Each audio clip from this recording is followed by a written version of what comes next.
여러분의 집에서 남편들은 어떤지 모르겠어요. 사고를 종종 치죠. 집에서 저 같은 경우도 이번에 여행하다가 호텔에서 양치하려고 물컵을 잡았는데 물컵이 쑥 떨어지더라고요. 그랬더니 어떻게 하겠어요? 깨져버렸잖아요. 그 물컵이 깨지니까 제가 할 수 있는 일은 뭐냐면은 이렇게 물컵이 미끄러운 거야 이러고 소리만 지르고 있어요. 근데 저희 집사람이 막 달려오더니 저리 비켜라고 그러더니 어떻게 뭐 이렇게 휴지로 막 하더니 이걸 깨끗하게 잘 정리해서 세수할 수 있도록 만들어 주더라고요. 이런 생각을 했어요. 하나님께서 남편들을 사랑해서 부인을 돕구나. 그래서 사고 치면 이렇게 잘 수습해 주도록 모자란 남편 얼굴 이 얼굴 잘생긴 마스크가 또 얼굴 찢기면 안 되니까 또 이렇게 다 해줘서 피 흘리지 않고 선교를 할 수 있었습니다. 사람들은 그렇게 사고를 칩니다. 애들도 사고를 치면 엄마가 달려가서 문제를 해결해 주잖아요. 사람이 사고를 치면 누가 해결하냐면 하나님이 그 사고를 수습해 주십니다. 항상 그렇게 하셨어요. 근데 이 인간이 상당히 교만해가지고 하나님을 자꾸만 떠납니다. 처음에 수습해 주면은 다시는 그런 죄 저지르지 않고 잘 살아야 되는데 또 똑같은 죄를 계속 반복해집니다. 그거는 자기가 교만하기 때문에 그런 겁니다. 피가 철철 흘려요. 도무지 이제는 어떻게 수습할 방법이 없었어요. 그래서 하나님께서 안 되겠다. 이 구제불능한 인간들을 근본적으로 수습해 줘야겠다라면서 하나님께서 구조대를 보내셨습니다. 그 구조대의 이름을 여호와의 종이라고 말합니다. 우리는 그분을 메시아 그리스도 예수님이라고 말합니다.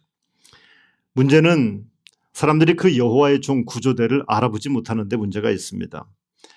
눈에 보일 때 꽤 근사하게 보이는 사람, 뭐 폼도 작고 목소리도 좀 괜찮고 뭐 권세도 좀 있고 이런 사람일 줄로 생각을 했어요. 그렇게 기대를 하고 있었습니다. 그래서 이 땅에는 그렇게 가짜 종교들이 많이 생겨나게 된 것 같습니다.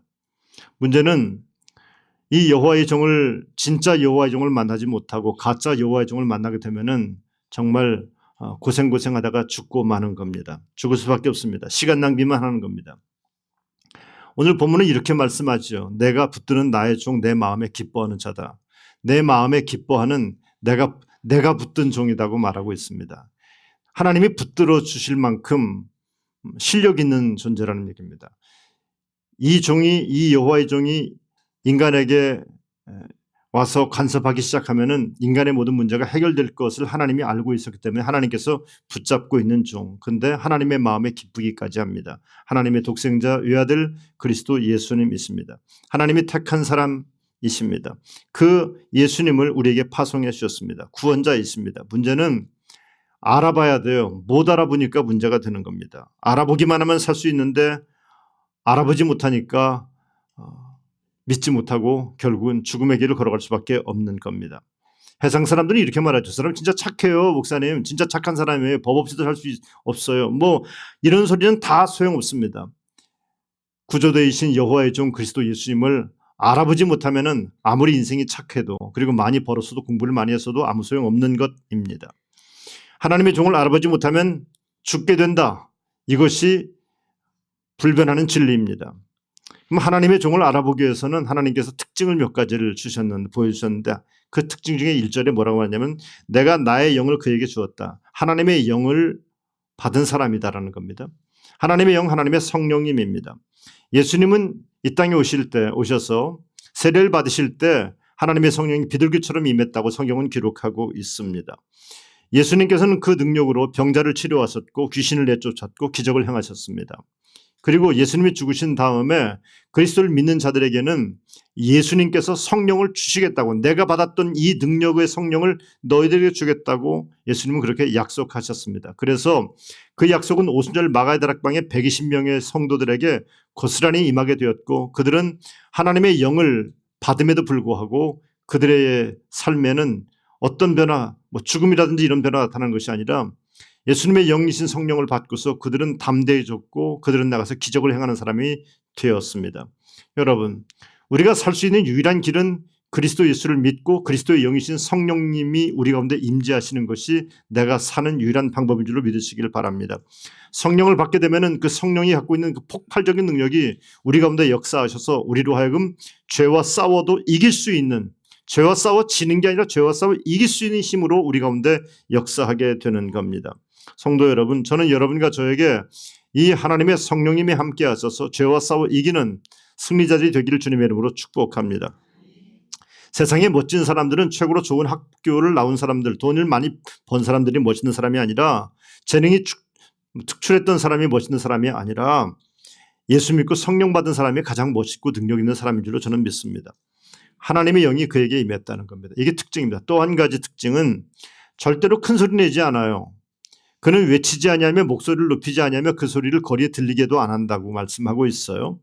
여러분, 세상에 뭐 투표하고 선거 때쯤 되면은 막 귀가 터질 것 같잖아요. 막 마이크 들고 동네방네 정치인들 떠들고 다닙니다. 자기 꽤 괜찮은 사람이라고, 우리 정당 꽤 근사한 정당이라고 좀 알아달라고 막 떠들고 다닙니다. 시장통 사람 모이는 곳이라면은 항상 정치인들이 항상 와 있어요. 자기 알아달라는 얘기입니다. 그런데 우리가 이런 말들이 너무 속지 말아야 됩니다.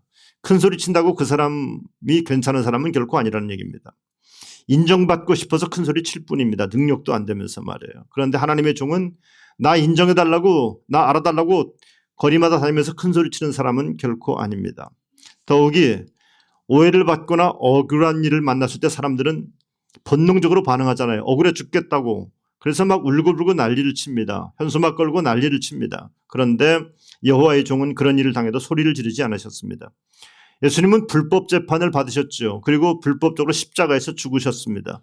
얼마나 억울했겠어요. 그런데 예수님이 십자가 위에서 한 일이 뭡니까? 자기를 욕하는 사람을 향해서 네가 오늘 나와 함께 낙원에 이르겠다라고 그렇게 말하지 않습니까? 사람들이 예수를 그렇게 헐뜯고 거짓말로 공격해도 예수님께서는 그들을 향해서 대항하지 않았습니다. 왜 그랬을까? 예수님은 자기를 마치 제단에 바치는 제물로 생각했던 겁니다. 모든 인류의 죄를 다 내가 덤텅이에 씌우고 아사살의 어린 양처럼 자기가 이 모든 죄를 다 뒤집어 쓰고 죽는 제물이라고 생각했기 때문에 예수님은 제물이 떠드는 거 봤습니까? 여러분, 제물이 양과 소로 제물을 하잖아요. 만약에 돼지로 제물을 했다면 어땠을까요? 양과 소는 그렇게 떠들지 않습니다. 소리 지르지 않습니다. 그런데 돼지 같은 동물들은 엄청 떠들잖아요. 시끄럽게 하잖아요. 그런데 소리 지르지 않는 양과 소로 제물을 만들었어요. 예수님도 그 제물이 되어서 그렇게 십자가에서 죽으셨던 겁니다. 예수님은 사람의 인기를 끌려고 사람들 앞에서 자기를 선전하지 않았습니다. 억울한 재판을 받는다고 죽겠다고 미치겠다고 하소연하지도 않았습니다. 그 이유가 뭘까요? 나를 통해 역사하시는 하나님, 이 모든 내가 겪는 이 인간적인 고통이 때로는 불행하게 느껴질지라도 이건 역시 하나님께서 하나님의 의로우신 판단 속에 있는 거라고 믿었어요. 이거 지금 내가 억울한 일을 만나고 있지만, 이것 때문에 내가 피를 흘리고 있지만 결국은 하나님의 의로움이 이길 거라고 하는 확신과 믿음이 있었기 때문에 여러분, 이길 걸 믿는데 뭘 떠들겠어요? 이길 걸 못 믿으니까 떠드는 것 아닙니까? 믿음이 없는 사람은 떠들 수밖에 없어요. 안 될 것 같은데 안 될 것 같은데. 그런데 믿음이 있는 사람은 떠들 이유가 없어요. 하나님의 종의, 여호와의 종의 또 다른 특징 한 가지가 뭐냐면은 절대로 약한 자나 마음이 상한 자들을 버리지 않습니다. 세상은요, 회사에서 조금만 약해봐요. 그러면요, 그만 사표 쓰고 나가라 그러죠. 세상에서 조금만 실력이 떨어져 봐요. 그러면 다 짓밟아 버리고 맙니다. 세상은요, 약한 자들은 짓밟고서 올라가는 게 세상의 이치 아닙니까? 그런데 예수님은 어떻게 성경은 뭐라고 말합니까? 상한 갈대를 꺾지 아니하며 꺼져가는 등불을 끄지 않는다. 진실로 정의를 시행한다. 이렇게 말씀하고 있습니다. 상한 갈대, 여러분, 갈대라는 거는요, 애들도 꺾을 수가 있어요. 그런데 애들도 꺾을 수 있을 만큼 심화되기 하나도 없는 갈대인데 거기다가 상하기까지 했으니 그냥 내깔겨 둬도 걔는 곧 죽어버릴 것 아닙니까? 그게 바로 상한 갈대의 모습 아니겠습니까? 저절로 꺾일 수밖에 없어요. 상한 갈대가 뭡니까? 그저 그냥 막 가난하고 힘없고 백도 없고 환난 가운데 낙심하고 절망해서 매일매일 간당하게 어떻게 살까 하는 사람이 바로 상한 갈대와 같은 사람일 것입니다. 그런데 이 상한 갈대 같은 사람이 객관적으로 볼 땐 상한 갈대와 같아요. 그런데 아니, 저 사람이 쓰러질 것 같은데 아직까지 안 죽었어요. 아직까지 안 쓰러졌어요. 근데 왜 그럴까? 정말 신비로운 것 같아요. 저 사람은 속이 다 타버렸어 말을 할 때가 있습니다. 완전히 번아웃 됐다.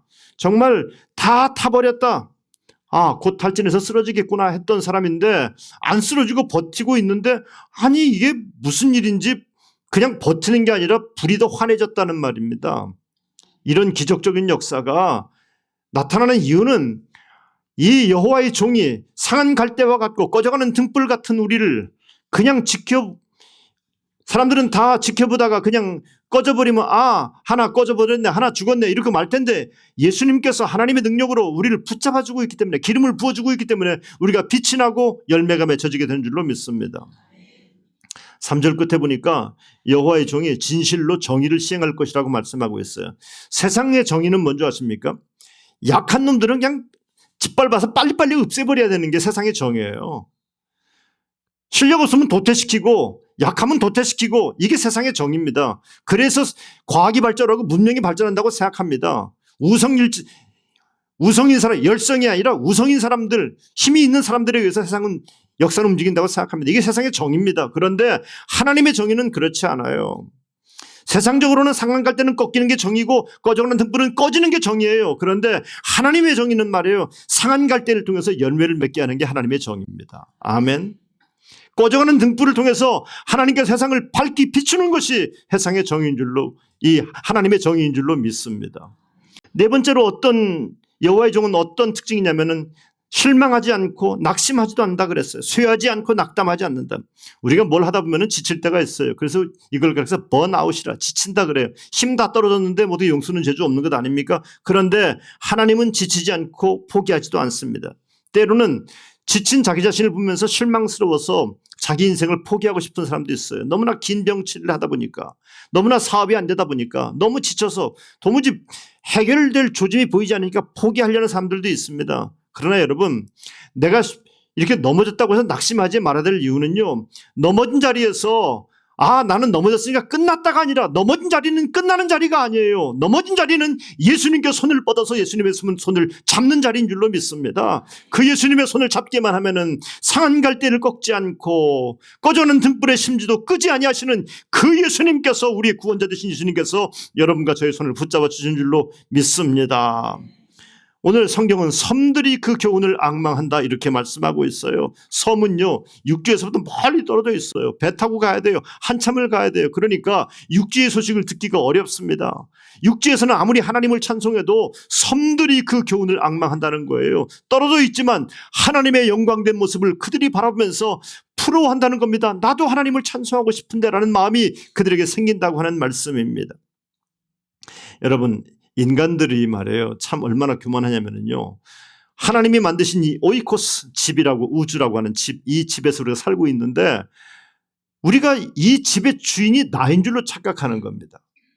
하나님이 이 우주의 주인이신데, 역사의 주인이신데 내가 주인인 줄로 착각해. 어떤 꼴이냐면은, 누군가가 어느 집에 월세를 주고 들어갔어요. 월세 주고 들어갔으면 그 월세 요즘은요, 못도 함부로 못 박아요. 주인이 허락받고 박아야 돼요. 안 그렇습니까? 그런데 자기가 가서 리모델링을 다시 하는 거예요. 지멋대로 살고 싶다고 집을 다 때려 고쳤다고 해봅시다. 그러면요, 방법은 한 가지예요. 쫓겨나는 수밖에 없어요. 우리 인간들이 그렇게 살았어요. 인간들이 하나님이 지신 이 우주 속에서 하나님을 찬송하며 살아야 되는데, 섬들조차도 앙망하는데, 이 우주 만물의 주인이신 하나님이 만들어주신 이 인간들이 말이에요, 하나님께 교만한 겁니다. 하나님을 떠나는 겁니다. 하나님을 반역하는 겁니다. 이제는 결과는 한 가지입니다. 죽을 일밖에 없는 겁니다. 그런데 죽어 마땅히 했는데 죽이지 않으셨어요. 죽어야 되는데 죽지 않았어요.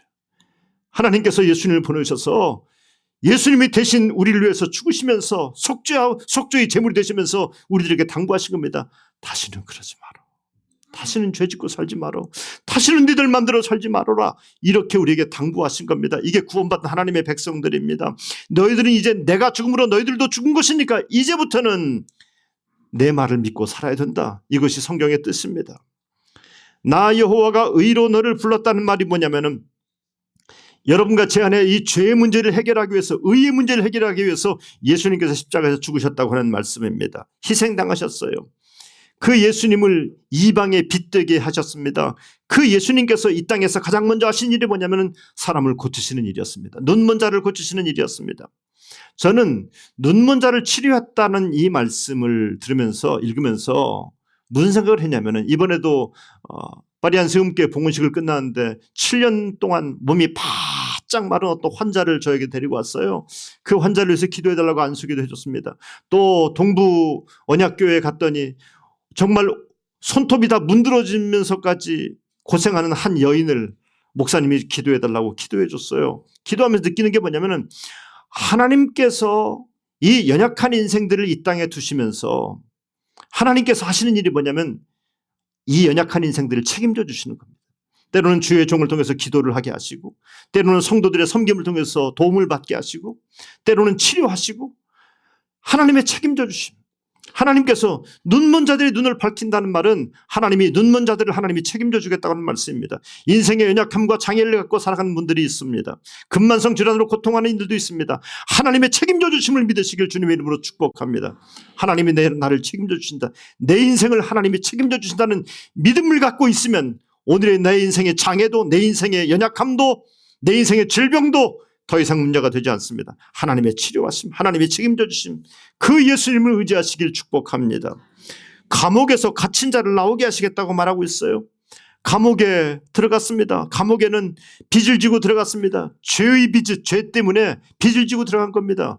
마귀가 우리를 자기 것으로 만들었어요. 죄의 빚을 갖고 살아간 사람들입니다. 평생 감옥에 있어야 되는 사람들입니다. 한평생 이 빚 때문에 나올 수 없는 사람입니다. 그런데 흑암에 앉은 자를 감옥에서 나오게 하시겠다고 말씀하셨어요. 그 감옥은 지금처럼 뭐 감옥이 무슨 난방이 들어오고 무슨 뭐 빛이 들어오는 게 아니었어요. 저 동굴 속 깊은 감옥, 지하 감옥에 있는 겁니다. 바위 속에 있는 감옥입니다. 이렇게 살다가는 평생 빛 한 번 바라보지 못하고 살아가야 됩니다. 그런 사람들이 자기가 얼마나 귀중한지 알겠습니까? 나는 정말 이렇게 살다가 죽을 인생이구나. 내 팔자는 정말 고통스러운 인생이구나. 늘 팔자탈해하고 자기 인생은 형편없는 인생이라고 늘 자학하며 살 수밖에 없는 인생이었습니다. 오늘 우리 시대에도 그런 사람은 없습니까? 눈을 뜨면은 나는 왜 이렇게 팔자가 센가? 눈을 뜨면은 세상의 모든 것이 다 불평스럽고 원망스럽고, 감옥에 있는 사람들 보세요. 불평하는 사람들이 있나? 다 불평합니다. 다 원망합니다. 다 누구 때문에 감옥에 왔지 내 죄가 있어서 감옥에 왔다는 사람은 없어요. 다 원망합니다. 오늘 가만히 보니까 우리들 세상에도 이렇게 불평과 원망의 감옥에 갇혀가지고서 살아가는 사람들, 자기가 얼마나 소중한지 모르는 사람들입니다. 그런데 하나님께서 여호와의 종을 통해서 흑암에서 우리를 건져주십니다. 건져주셔서 빛 가운데로 딱 놓아 올라가 보니까, 야, 세상에 나처럼 행복한 사람이 없어요. 며칠 전에 제가 설교했던 것처럼 마치 온 세상의 빛이 나한테 막 조명되는 것 같아요. 하나님이 나를 완전히 집중 조명해서 나만을 주목해 보는 것 같은 그런 마음이 생기는 것 아니겠습니까?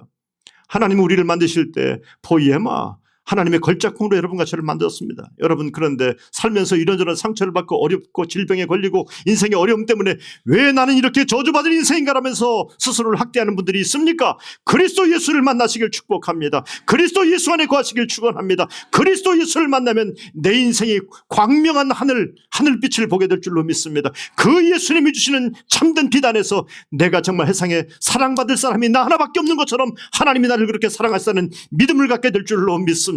그 은혜가 넘치길 간절히 바랍니다. 온 우주에 이 사람도 소중하고 저 사람도 소중하지만 이 모든 우주에 내가 가장 존귀하고 내가 가장 아름답고 내가 가장 소중한 사람인 것처럼 느끼게 될 줄로 믿습니다. 그런데 말이에요, 하나님께서 마지막 의도하시는 바가 있어요. 그건 뭐냐면은 나는 여호와이니 이는 내 이름이라 나는 내 영광을 다른 자에게 내 찬송을 우상에게 주지 아니하리라 라고 말하고 있습니다. 이 모든 것들을 가능케 하신 분이 하나님이시라는 얘기입니다. 하나님께서 우리를 통해서 찬송을 받고 싶어, 영광을 받고 싶어 하시는데 하나님이 아주 적극적인 표현을 하는 겁니다. 나는 내가 받아야 될 영광을 누구한테 뺏기지 않겠다. 내가 받아야 될 영광을, 찬송을 누구에게 뺏기지 않겠다. 여러분, 찬송을 받으실 분은 하나님밖에 없습니다. 영광을 받으실 분은 하나님밖에 없습니다. 나는 요즘 교우들을 만날 때 이런 얘기, 친구 목사님들을 만날 때 이런 얘기합니다. 나는 요즘 두렵다. 나는 너무나 두렵다. 저는 요즘 두려워요. 제 처한테도 이런 얘기했어요. 나는 요즘 너무나 두렵다. 하나님이 너무나 두렵다. 하나님께 벌 받을까 봐 두려운 것이 아니라 하나님께서 어찌해서 이렇게 나를 사용하시는지, 하나님께서 어찌해서 이 교회를 이렇게 사랑하시는지 나는 하나님이 너무나 두렵다는 겁니다. 하나님이 보여주시는, 내가 보는 것, 하나님이 나에게 보여주시는 것이 그냥 보여주는 것 같지가 않고, 이 보여주는 걸 통해 하나님께서 나에게 뭔가를 말씀하시는 것만 같고, 하나님이 두려운 거예요. 하나님 어떻게 우리를 이렇게 축복하십니까? 상한 갈대화가 꺼져가는 등불 같은 우리들이었는데 1년도 안 돼서 교회를 세우게 하시고, 그 교회가 뜨랑 지역의 가장 큰 교회로 우뚝 서게 하시고, 이게 말이 되냐고요. 이게 말이 되냐고요. 도무지 계산을 해도 계산이 안 되는 계산인데 이 계산을 할 수 없는 일들이 우리 교회 안에 벌어지고 있는 이 현실이 이게 믿겨지냐고요. 이게 말이 되냐고요. 나는 그래서 하나님이 두렵습니다. 하나님이 너무나 두려워. 어떻게 이렇게 정말 꺼져간 등불 같은 우리들, 상한 갈대같이 곧 꺾여서 그냥 내깔겨도 죽을 수밖에 없는 우리들이었는데, 나였는데 어떻게 이 강단에 세우셔서 말씀을 전하게 하시고 어떻게 이 주의 사명을 이렇게 감당케 하시는지 나는 하나님이 정말 두렵습니다. 하나님이 너무나 두려워요. 하나님이 나에게 내 마음속에 기도 끝에 주시는 응답들을 그냥 무시할 수가 없어요. 우리가 본 선교 현장들을, 하나님이 보여주신 것들을 그냥 넘길 수가 없어요. 하나님을 향한 두려움이 우리 모두에게 있게 되길 간절히 바랍니다. 하나님은 영광을 빼앗기지 않겠다.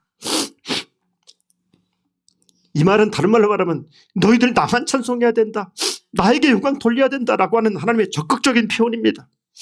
오늘 성경 10절은 말합니다. 항해한 자들, 바다 가운데 만물들, 섬들들, 그들도 새 노래로 하나님을 찬송하라고, 하나님은 땅 끝에서 하나님을 찬송하라고 말하고 있습니다.